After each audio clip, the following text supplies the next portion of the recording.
Hello friends, test series वाला YouTube channel पर आपका स्वागत है।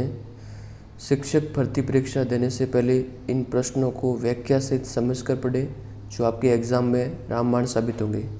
आज साइकोलॉजी टेस्ट सीरीज 6 जिसका क्वेश्चन नंबर 1, निम्न में से थ्रस्टन के समूह कारक बुद्धि सिद्धांत में शामिल नहीं हैं।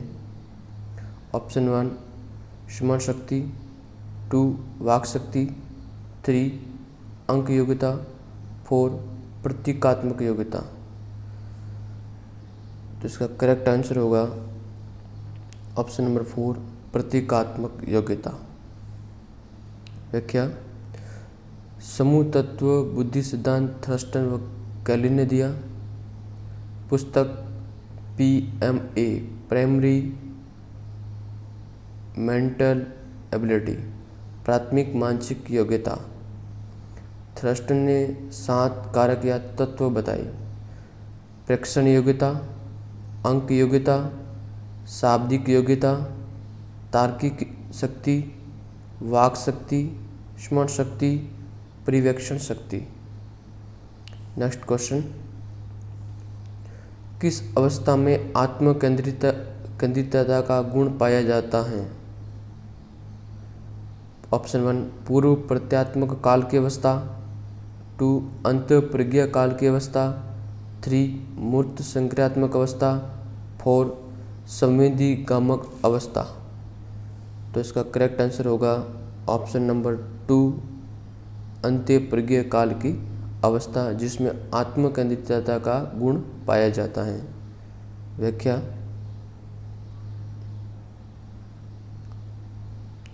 पूर्व संक्रियात्मक अवस्था 2 से 7 वर्ष तक। इस अवस्था को 2 भागों में बांटा जाता है, पूर्व प्रत्यात्मक काल और अंत्य प्रज्ञा काल। पूर्व प्रत्यात्मक काल 2 से 4 वर्ष और अंत्य प्रज्ञा काल 4 से 7 वर्ष। अंत्य प्रज्ञा काल को आत्म केंद्रितता का गुण पाया जाता है। नेक्स्ट क्वेश्चन,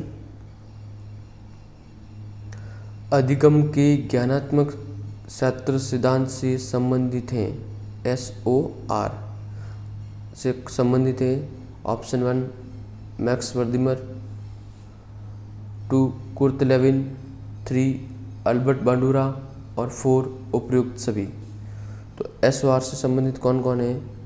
ऑप्शन नंबर 4 उपयुक्त सभी। व्याख्या,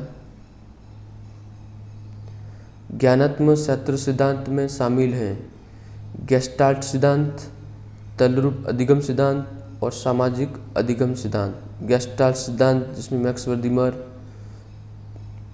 कॉलर, तलरूप अधिगम सिद्धांत कुर्ट लेविन आता है, सामाजिक अधिगम सिद्धांत अल्बर्ट बांडुरा। तो ये सभी ज्ञानात्मक क्षेत्र और संज्ञानात्मक क्षेत्र से संबंधित है। नेक्स्ट क्वेश्चन, अनुबंधन का जनक है। ऑप्शन 1 स्किनर, 2 मैक्स वर्दिमर, 3 पावलोव और 4 थॉर्नडाइक। अनुबंधन का जनक। तो इसका करेक्ट आंसर होगा ऑप्शन नंबर 3 पावलोव। व्याख्या,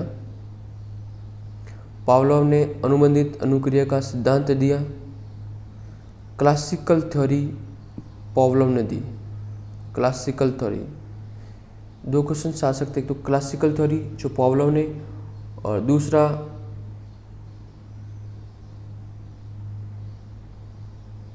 कि अनुबंधन अनुक्रिया का सिद्धांत पावलोव। जो ऑपरेंट कंडीशनिंग आएगा वो स्किनर ने दिया होगा।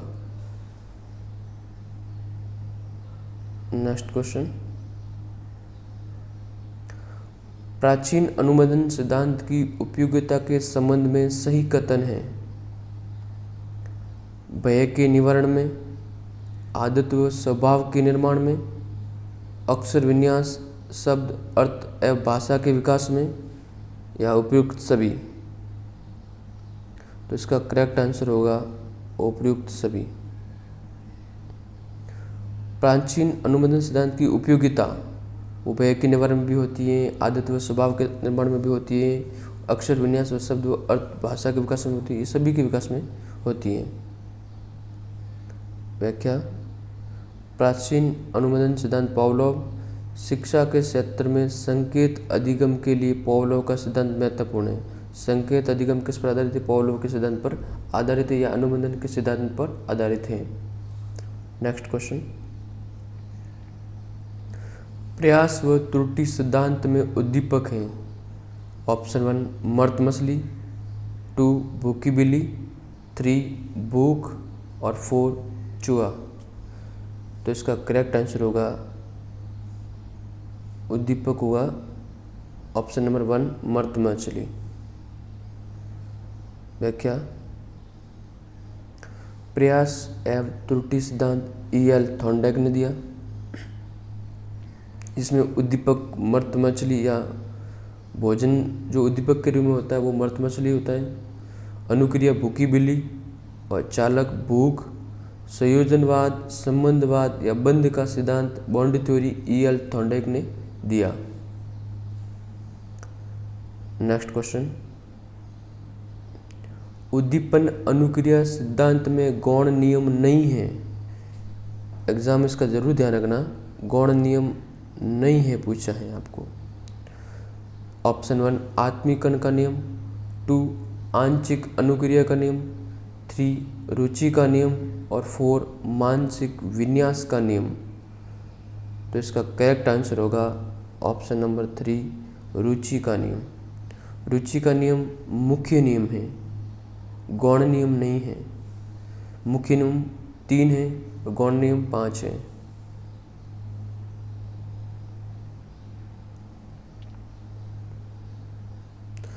थॉर्नडाइक के अधिगम के 2 नियम दिए, मुख्य नियम और गौण नियम। मुख्य नियम में तत्परता का नियम, जिसे रुचि का नियम भी कहते हैं, दूसरा अभ्यास का नियम और तीसरा प्रभाव का नियम, जिसे संतोष या असंतोष का नियम भी कहते हैं। गौण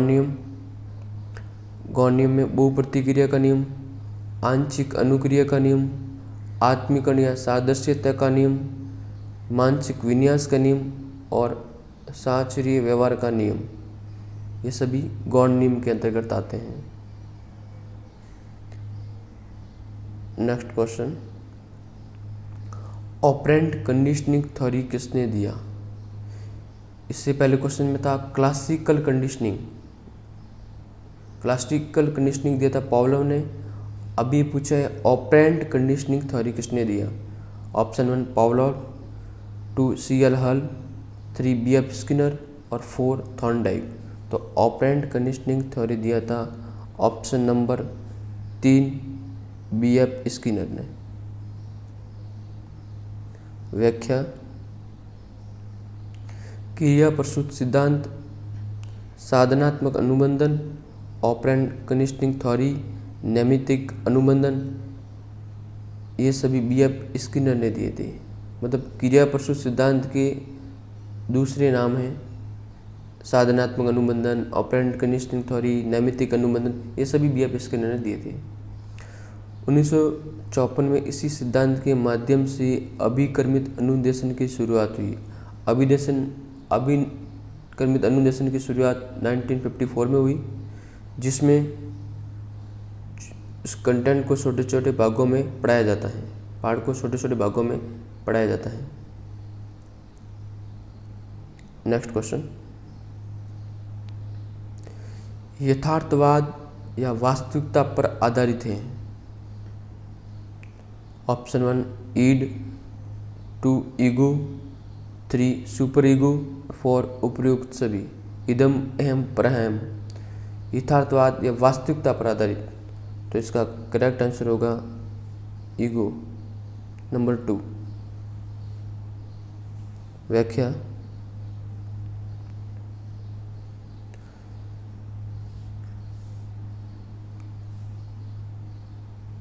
ये व्यक्तित्व के सिद्धांत प्रकार हैं जो फ्राइड ने दिए थे।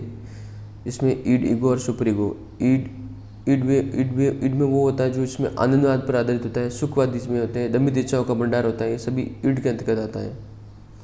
ईगो यथार्थवाद या वास्तविकता पर आधारित होते हैं और सुपर ईगो प्राइम, आदर्शवादी, नैतिकता, ये सभी सुपर ईगो के अंतर्गत आता है। नेक्स्ट क्वेश्चन, अनुबंधन के नियम में विलोपन का कारण है यूसीएस की अनुपस्थिति, पुनर्बलन की कमी, केवल बार बार सीएस का दिया जाना या उपयुक्त सभी।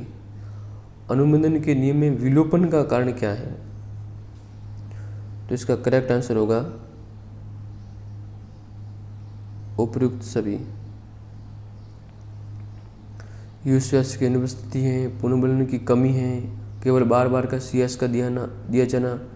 यूसीएस की अनुपस्थिति मतलब भोजन की अनुपस्थिति, पुनर्बलन की कमी, केवल बार बार सीएस का दिया जाना।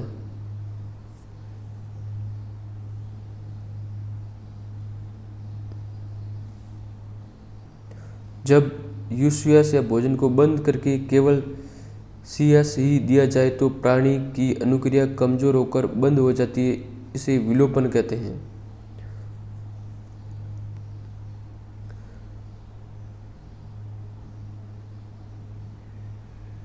सीएस का मतलब घंटी बजाना।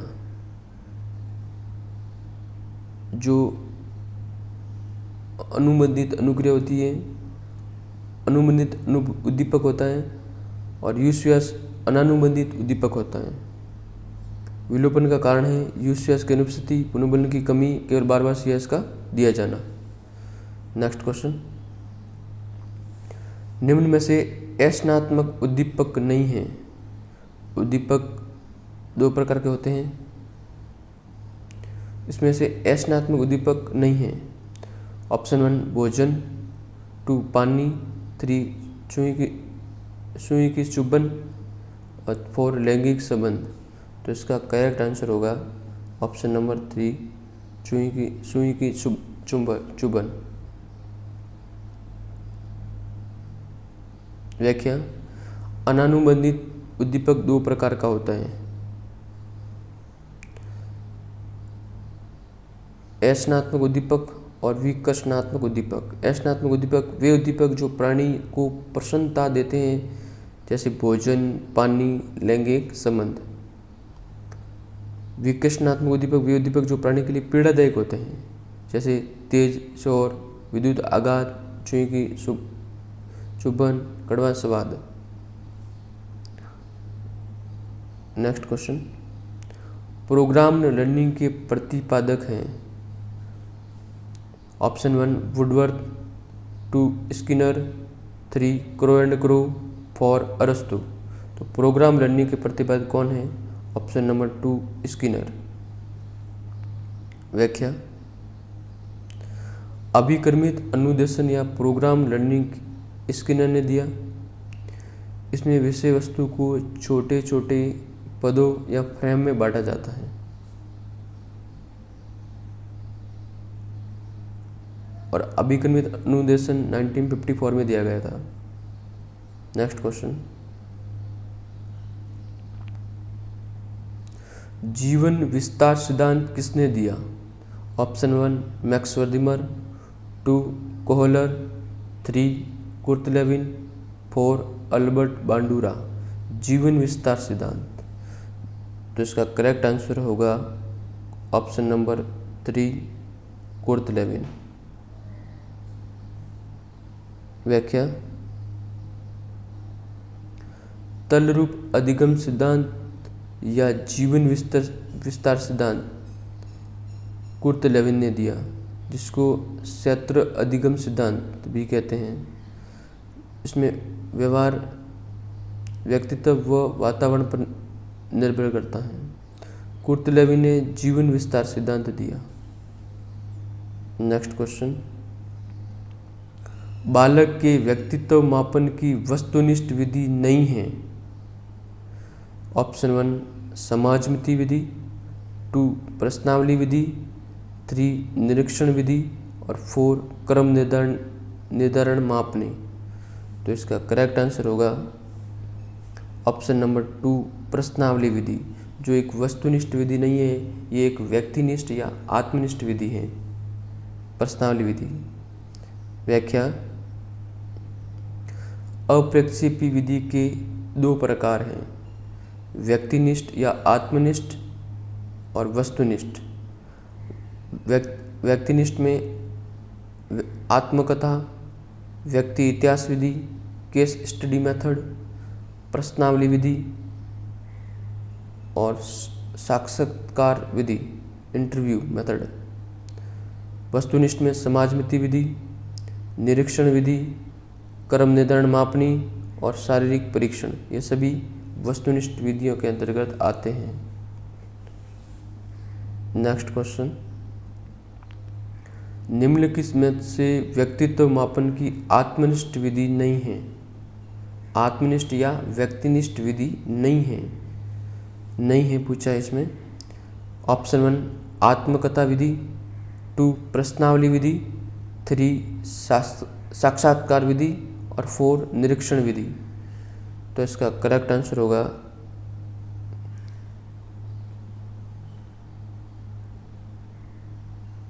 आत्मनिष्ठ विधि नहीं है।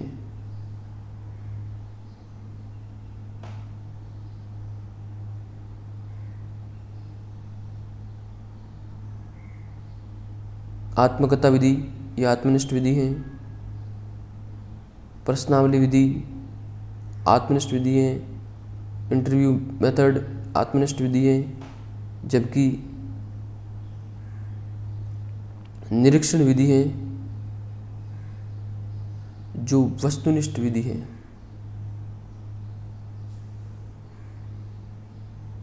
ऑप्शन नंबर 4 इसका करेक्ट आंसर होगा, ऑप्शन नंबर 4। व्याख्या, निरीक्षण विधि, समाजमिति विधि वस्तुनिष्ठ विधियां हैं। व्यक्तित्व मापन की विधियां दो हैं, प्रक्षेपी और अप्रक्षेपी। ये अप्रक्षेपी विधियां हैं, अर्थात व्यक्तित्व मापन की प्रक्षेपी विधियां नहीं हैं। ये सभी कौन सी विधियां हैं? अप्रक्षेपी विधि हैं। Next question, Robert M Gagne के अनुसार सबसे उच्च श्रेणी का अधिगम है। ऑप्शन 1 सिद्धांत अधिगम, 2 उद्दीपन अनुक्रिया अधिगम, 3 संप्रत्यय अधिगम और 4 समस्या समाधान अधिगम। तो सबसे उच्च श्रेणी का अधिगम कौन सा है? तो इसका करेक्ट आंसर होगा नंबर 4 समस्या समाधान अधिगम। व्याख्या, रॉबर्ट एम गैने के अनुसार अधिगम के 8 प्रकार हैं। संकेत अधिगम सीखने का निम्नतम स्तर है। समस्या समाधान अधिगम सीखने का उच्चतम स्तर है। समस्या समाधान गेस्टाल्ट सिद्धांत पर आधारित है। क्वेश्चन आ जाए समस्या समाधान कौन से सिद्धांत पर आधारित है? तो गेस्टाल्ट सिद्धांत पर आधारित है। नेक्स्ट क्वेश्चन, सीखने में पुनर्बलन को नकारता है। सीखने में पुनर्बलन को नकारता है। ऑप्शन 1 टॉलमैन, 2 एडविन गुथरी, 3 CL हल और 4 1 व 2 दोनों। इसका करेक्ट आंसर होगा option number 4 first and 2 both. Tall man और एडविन गुथरी सीखने में पुनर्बलन को नकारता है। व्याख्या, एडविन गुथरी व टॉलमैन सीखने में पुनर्बलन को महत्वपूर्ण नहीं मानते हैं। इसमें बोला कि पुनर्बलन महत्वपूर्ण नहीं है सीखने के लिए। ये कौन मानते हैं? एडविन गुथरी और टॉलमैन। टॉलमैन ने चूहों पर भूल भुलैया या टी मेज का पर प्रयोग किया। पुनर्बलन में नहीं बल्कि सीखी गई क्रिया निष्पादन में सहायक है। टॉलमैन बोले हैं कि पुनर्बलन में सीखने की नहीं बल्कि निष्पादन में सहायक है पुनर्बलन। टॉलमैन ने कहा। निम्न में से टॉलमैन ने कौन सा सिद्धांत दिया? ऑप्शन 1 प्रत्याशा का सिद्धांत, 2 साइन लर्निंग, 3 उद्दीपक सिद्धांत और 4 उपयुक्त सभी। उद्दीपक सिद्धांत या SS थ्योरी। तो इसमें से करेक्ट आंसर होगा उपयुक्त सभी। प्रत्याशा का सिद्धांत, साइन लर्निंग, उद्दीपक सिद्धांत, ये सभी टॉलमैन ने दिया।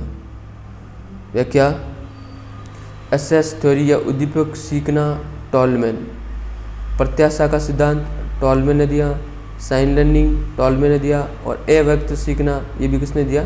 टॉलमैन ने दिया। सामीप्यता का सिद्धांत किसने दिया? ऑप्शन 1 टॉलमैन, 2 एडविन गुथरी, 3 स्किनर और 4 पावलोव। सामीप्यता का सिद्धांत ये किसने दिया? तो ये ऑप्शन नंबर 2 एडविन गुथरी ने दिया। व्याख्या, एक प्रयासीय सीखना और सामीप्यता का सिद्धांत ये एडविन गुथरी ने दिया। एडविन गुथरी पुनर्बलन तथा अभ्यास दोनों को नहीं मानते हैं।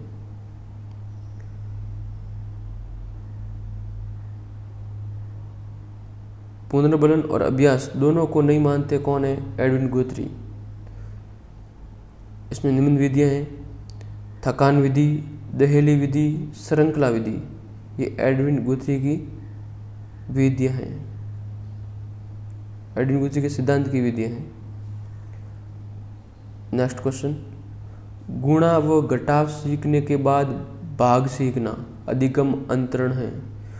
गुणा व घटाव सीखने के बाद भाग सीखना, क्षैतिज अंतरण, ऊर्ध्वाधर अंतरण, पार्श्विक अंतरण, इनमें से कोई नहीं। तो इसका करेक्ट आंसर होगा ऑप्शन नंबर 2 ऊर्ध्वाधर अंतरण। व्याख्या, लंबवत या ऊर्ध्वाधर अधिगम अंतरण जब पूर्व ज्ञान या कौशल उच्च स्तरीय ज्ञान या कौशल सीखने में उपयोगी होना ऊर्ध्वाधर अंतरण कहलाता है या लंबवत अधिगम अंतरण कहलाता है। जैसे गुणा व घटाव सीखने के बाद भाग सीखना, साइकिल के बाद स्कूटर सीखना, गणित के बाद भौतिकी सीखना, ये सभी ऊर्ध्वाधर अंतरण के अंतर्गत आते हैं। नेक्स्ट क्वेश्चन, किस अवस्था में बालक अपनी अनुभूतियों को गामक क्रियाओं के माध्यम से व्यक्त करता है? गामक क्रियाओं के माध्यम से व्यक्त करता है। ऑप्शन 1 सक्रियता अवस्था या इनएक्टिव स्टेज, बिंब अवस्था या आइकॉनिक स्टेज, प्रतीकात्मक अवस्था या सिंबॉलिक स्टेज, या 4 इनमें से कोई नहीं। गामक क्रियाओं को व्यक्त करता है तो गामक क्रियाओं को सक्रियता अवस्था या इनएक्टिव स्टेज में व्यक्त करता है। व्याख्या, जेरोम एस बुर्न ने प्रोसेस ऑफ एजुकेशन बुक्स में निर्मितवाद की व्याख्या की। निर्मितवाद का सिद्धांत किसने दिया? जेरोम एस बुर्न ने। कौन सी बुक्स में? प्रोसेस ऑफ एजुकेशन में। इसमें 3 अवस्थाएं बताइए। जेरोम बुर्न की 3 अवस्थाएं हैं। इनएक्टिव स्टेज जो 0 से 18 माह में होती है, आइकॉनिक स्टेज जो 18 माह से 7 वर्ष तक होती है, और सिंबॉलिक स्टेज जो 7 वर्ष के बाद होती है। तो इनएक्टिव स्टेज, आइकॉनिक स्टेज और सिंबॉलिक स्टेज ये जेरोम बुर्नर की 3 अवस्थाएं हैं। नेक्स्ट क्वेश्चन, अधिगम अंतरण अनुभवों का विनियोग है कथन है। ऑप्शन 1 कॉल्सनिक, 2 पीटरसन, 3 रुगर और 4 साल्चजुड। तो इसका करेक्ट आंसर होगा ऑप्शन नंबर 2 पीटरसन। व्याख्या, अधिगम अंतरण अनुभवों का विनियोग है, ये पीटरसन ने कहा है कि अधिगम अंतरण जो अनुभवों का विनियोग है, ये किसने कहा? पीटरसन ने।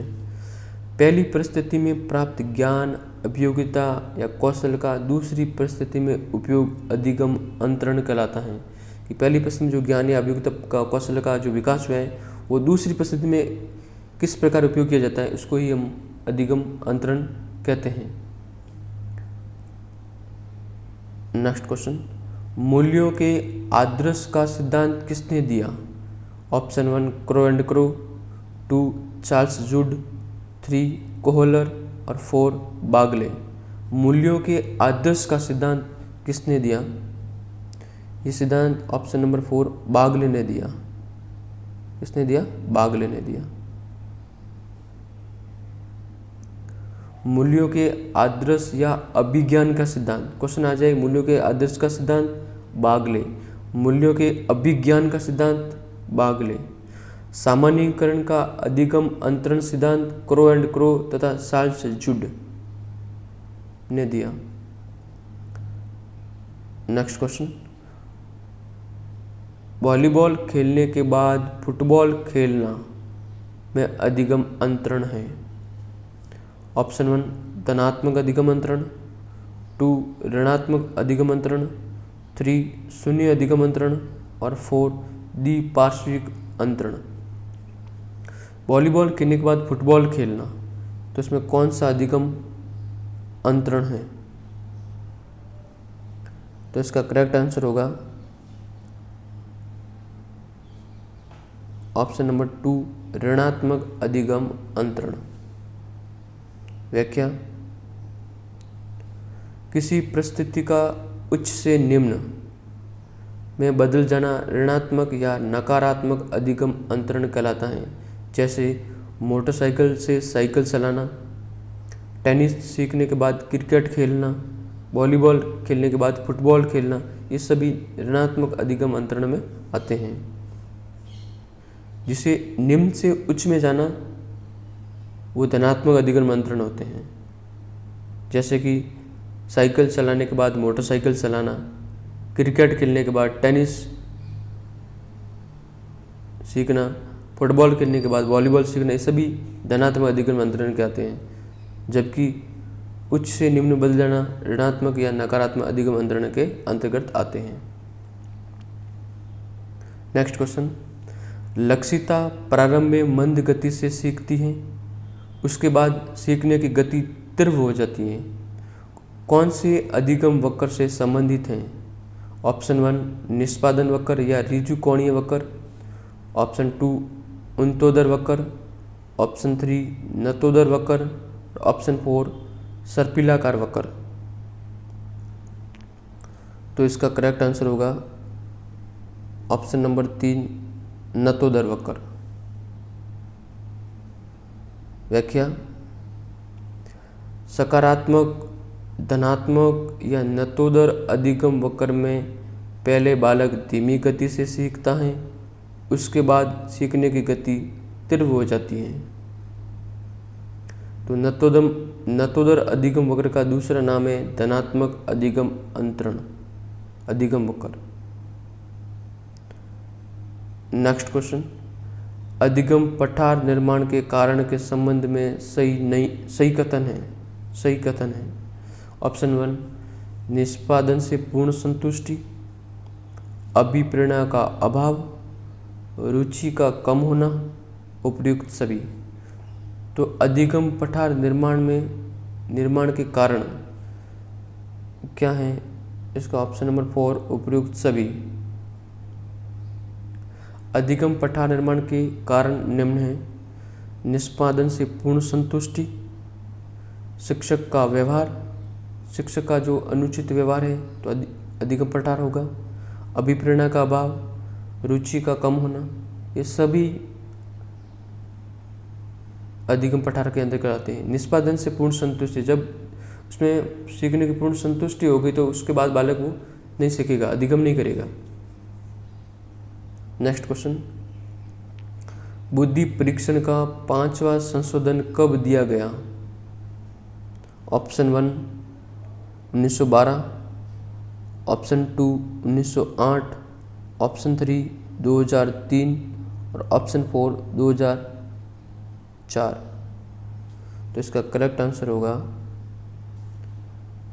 ऑप्शन नंबर 3 2003 में 5वां संशोधन हो गया। बुद्धि परीक्षण का 5वां संशोधन 2003 में किया गया, जो SB5 के नाम से जानते हैं। 5वां सिद्धांत को किस नाम से जानते हैं? SB5 के नाम से जानते हैं। टर्मन ने 1916 ईस्वी में वर्तमान बुद्धि मापन का सूत्र दिया 1916 में। नेक्स्ट क्वेश्चन, व्यक्तित्व का समाज शास्त्रीय आधार दिया? जी हॉलैंड, सेल्डन, स्प्रेंजर या क्रेचमर। तो इसका करेक्ट आंसर होगा ऑप्शन नंबर 3, स्प्रेंजर ने समाजशास्त्रीय आधार सिद्धांत दिया। व्याख्या, स्पेंजर की पुस्तक टाइप्स ऑफ मैन पुस्तक इसकी स्प्रेंगर की है, जिसमें व्यक्तित्व का समाजशास्त्रीय आधार सिद्धांत दिया। नेक्स्ट क्वेश्चन, दमित इच्छाओं का भंडार होता है। ऑप्शन 1 इदम या ईड, 2 एम या ईगो, परायम या सुपर ईगो, 4 इनमें से कोई नहीं। तो इसका करेक्ट आंसर है दमित इच्छाओं का भंडार, जिसमें ईड है, ऑप्शन 1। ईड में दमित इच्छाओं का भंडार होता है।